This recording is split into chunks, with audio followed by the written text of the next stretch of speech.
thanks for stopping by. I'd like to preface this video by saying it is not a knitting video today, but just a recap of the last couple days when I was not here and you guys saw some pre-filmed footage from me. So if you are new here, welcome, and if you're returning, welcome back. My couple days off, well, I've been off for a while, but my couple days off of filming were very nice. I'm going to have some video footage and photos coming up throughout the duration of this video, just to show you guys what I was up to when I went to the state park with my partner we left on Monday the 28th. We stayed the full day on the 29th, and then we headed back into our humble home on the 30th of December, so right at the end of the year we came back, and the cottage we stayed in was just so cute. And as you see those pictures and the video come up, I absolutely loved it. It was about 750 square feet, this cute little cottage on a farm. It's a very tiny farm, but everything was fenced off so that the animals would stay inside. And I didn't see any animals other than the dogs that lived on the property. There were 4 dogs that lived on the property, and they were out scamping about in the morning time, and it was really cute, and they didn't bark, so it was so nice to actually have some peace and quiet without any barking. Being out in the boonies, the sky was just so clear, the moon was so bright, it was just really nice time. You will see, I don't know where it's coming in on the video, and it may have already stopped now, who knows, but when we went on the trails on Tuesday, we got there really early. I mean, early-ish. I wanted to be there around like 8 or so, but my partner didn't get up until around 8, and then we didn't get to the park until about 9:30, and it was pretty empty. There were maybe like 10 cars total in the lot where we were at the visitor center, and the visitor center was open, but the gift shop was closed, so I ended up having to use my Pusheen postcards to mail off my postcards to my friends, telling them about my little trip. And we set off on the trails, and everything was nice, and then it got busier and busier. So at some point you see a picture of me, and I have my face mask on, and that's because it got so crowded that even the park states that if you can't social distance, that you do need to have your face mask on. And it just got so crazy that I mean, of course, you know, you expect some people to be out and about, but my partner and I were really surprised that, considering how cold it was, that there were still so many people out on the trails. And there was a chance of snow, and you'll see in the video footage and stuff that it did snow, and it got really bad. We were probably going to cancel our trip if it was snowing on our way in, but it was a chance, then it became more of a likely possibility, and then it was like a confirmed afternoon snow, but only about an inch to 3 was the total. So we're like, okay, well, that if we get there early enough, we should have enough time. So we get to the start of the epicenter, I guess, the base of the park, and we walk about halfway through the park, visiting a couple different trails. Then we turn around, head back, and then we get in the car and drive to the very far end, which is about 12, well, not 12, it's about 5 miles away from the start of the trail. So we go to the very far end, we park, we have our lunch that we packed, and then we head off into those trails, and thinking, you know, we'd come back to the middle part, turn around, come back to the end, and then leave.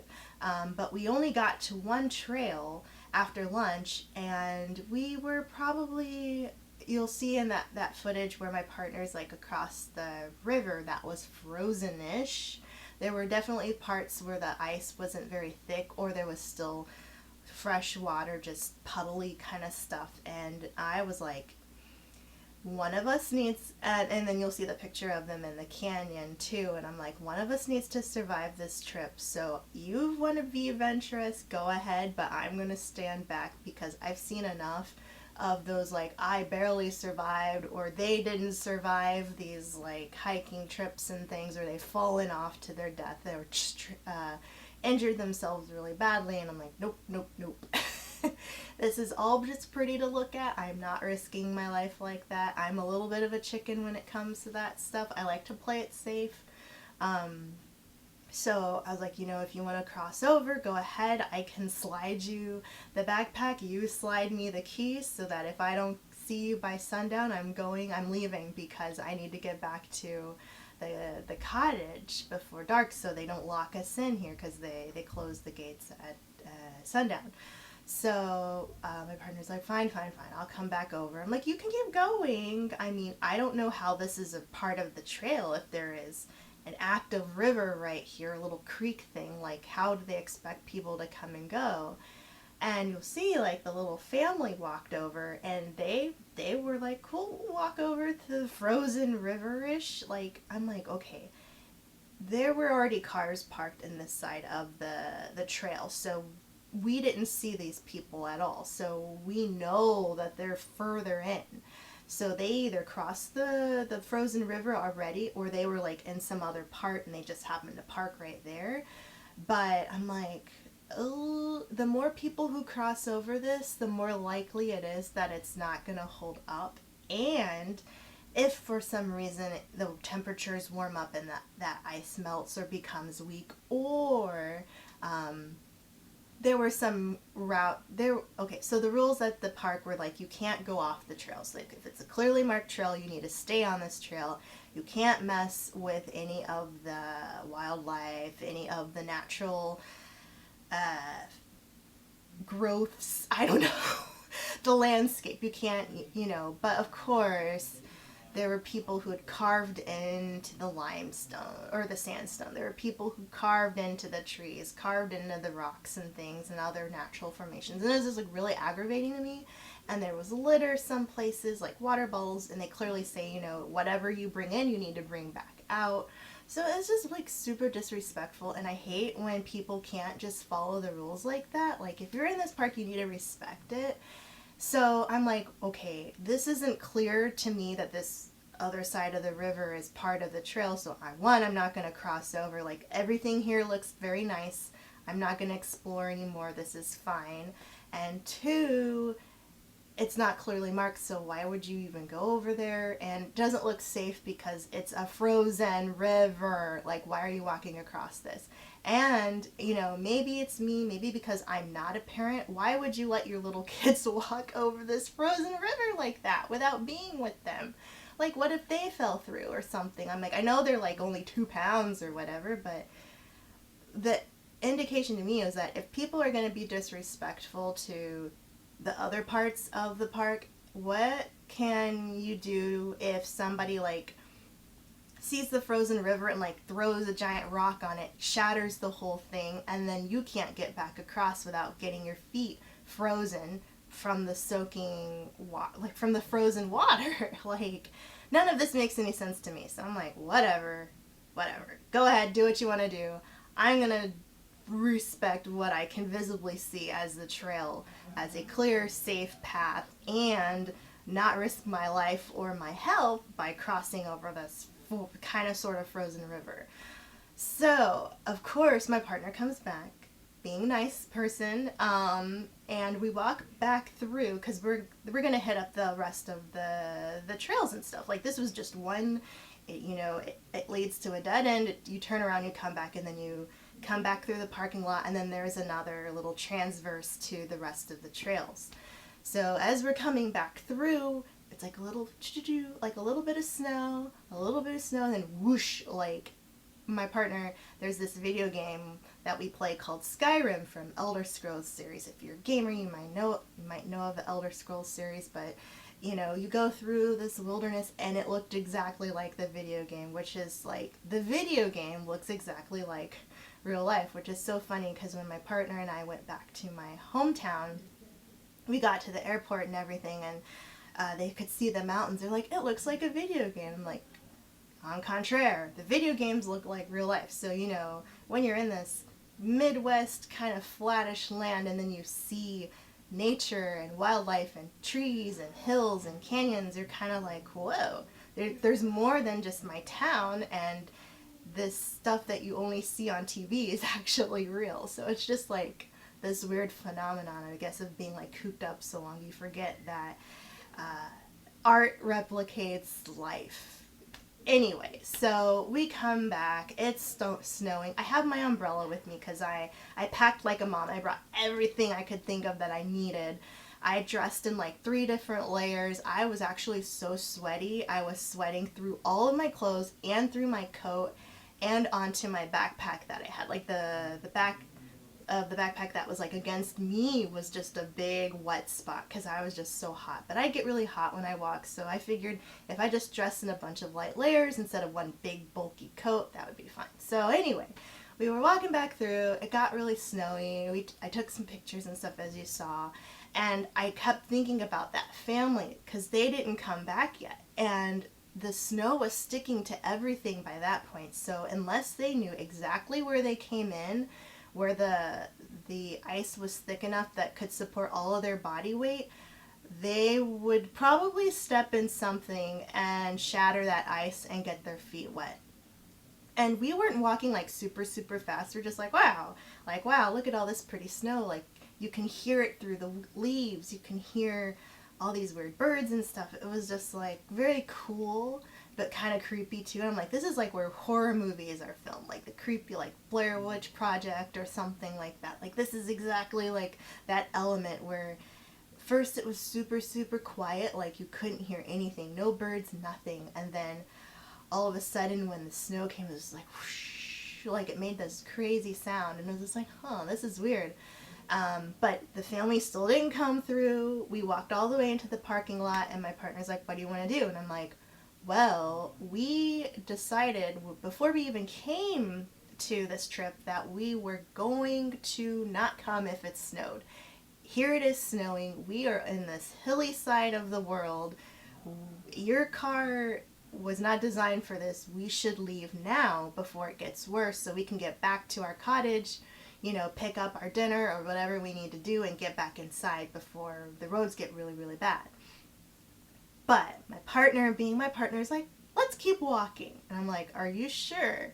And they're like, yeah, let's just keep walking. Let's walk through the parking lot into the other trail. And I was like, okay, like, you're the driver, this is your call, whatever. So we walk through the parking lot, we walk through the other we actually walk through the parking lot, and then on the other side of the parking lot is the transverse, like the little connection.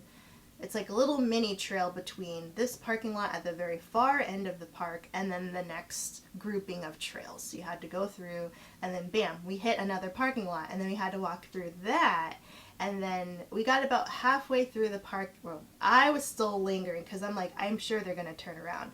So I got about a quarter of the way through the parking lot, and my partner was about halfway, and we could see the entrance to the next trail that said return, like letting you know you're heading back to the visitor center, back to the very start of the park, so the very far end. So I'm like, okay, so I'm still kind of like walking, like, you're crazy if you think you want to keep going through these trails in the middle of this snowstorm. Like, it wasn't a snowstorm, but it was so much snow. Ooh, so much snow so quickly.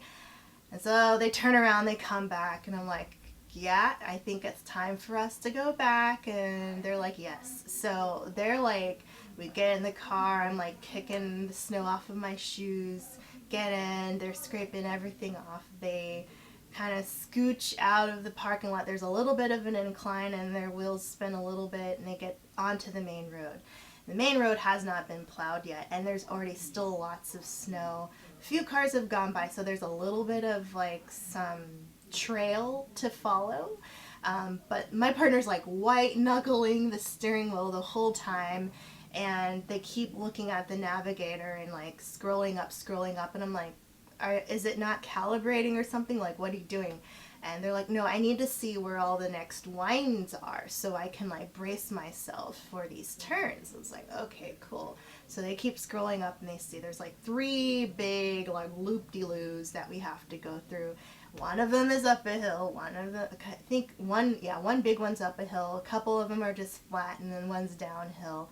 And then this minivan pulls up behind us and is riding our rear end the whole time. And my partner's like, dude, like, how do you trust me? Like, how do you trust my car to be this close to my bumper? Like, what if I start sliding back? Like, what are you going to do? And it was a no passing zone, so they couldn't even pass. But we finally got to this four-way intersection, and we turned right to get back onto the main road to get to our cabin. It was like a straight shot, like super, super close. And they kept going. So they finally got off the bumper. And we made it. And I was just telling my partner, I'm like, you're doing a really good job. You're doing a good job, babe. Like, you're doing really well. You're doing really well. You're driving really well. And my partner's like, I'm so scared right now. He's like, I'm so nervous. I'm so scared. And then we get there. Well, first we stop off at the local bar and grill. We were planning to have dinner there at some point because I wasn't going to cook. I just didn't trust cooking in the kitchen based on the $250 security deposit that I would have to pay if there were any damages. I'm like, let me not risk it. So we brought snacks. The only thing we used was like the microwave and the Keurig. They had a little coffee Keurig thingy and the sink to wash our dishes, and the fridge to keep like our food, but we didn't turn on the oven at all, or the stove. So we stopped into town, picked up our dinner, brought it back, but the town was plowed, but the road that we were staying on wasn't, because it was kind of like a side road kind of a thing. It wasn't meant for vehicles. It was just where some houses were.